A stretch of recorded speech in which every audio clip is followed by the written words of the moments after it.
पुण्यातील बीजे वैद्यकीय महाविद्यालयातील रॅगिंग प्रकरणी आता नवीन अपडेट समोर आहे। रॅगिंग प्रकरणी ससून रुग्णालयाला कारवाई करण्याच्या सूचना देण्यात आल्या। मंत्रालयातून ससून रुग्णालयाला कारवाईच्या सूचना आता देण्यात आल्यात। ससूनच्या अधिष्ठातांनी अँटी रॅगिंग समितीची बैठक सुद्धा घेतली।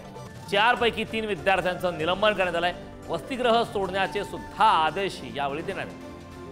ससून रुग्णालयाच्या कारवाई करण्याच्या आता सूचना आहेत। ससूनच्या अधिष्ठातांनी घेतली अँटी रॅगिंग समितीची महत्त्वाची बैठक आणि यानंतर 4 पैकी 3 विद्यार्थ्यांचं निलंबन करण्यात आलंय। वसतिगृह सोडण्याचे सुद्धा आदेश आता देण्यात आले।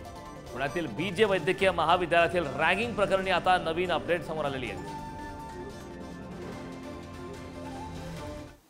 आणि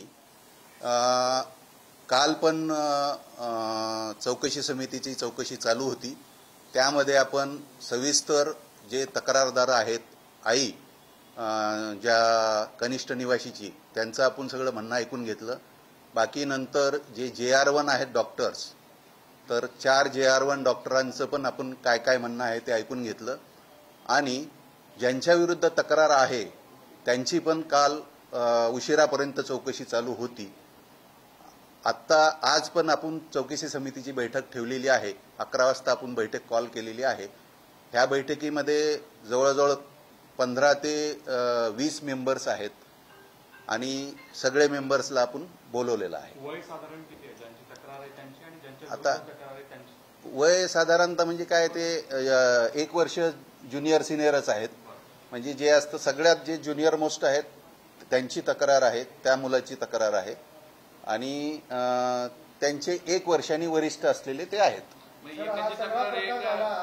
तुम्ही हा सगळा प्रकार दाबताय, विलंब करताय, माहिती देत नाही असा एक आरोप होतो। आता मी जसं सांगितलं सुरुवातीलाच की ज्या दिवशी तक्रार माझ्याकडे आली त्याच दिवशी मी चौकशी केली, चौकशी समिती स्थापन केली आणि त्याच दिवशी तात्काळ त्यांना निलंबित करण्यात आलेलं आहे। त्यामुळे हा आरोप अत्यंत चुकीचा आणि खोटा आहे।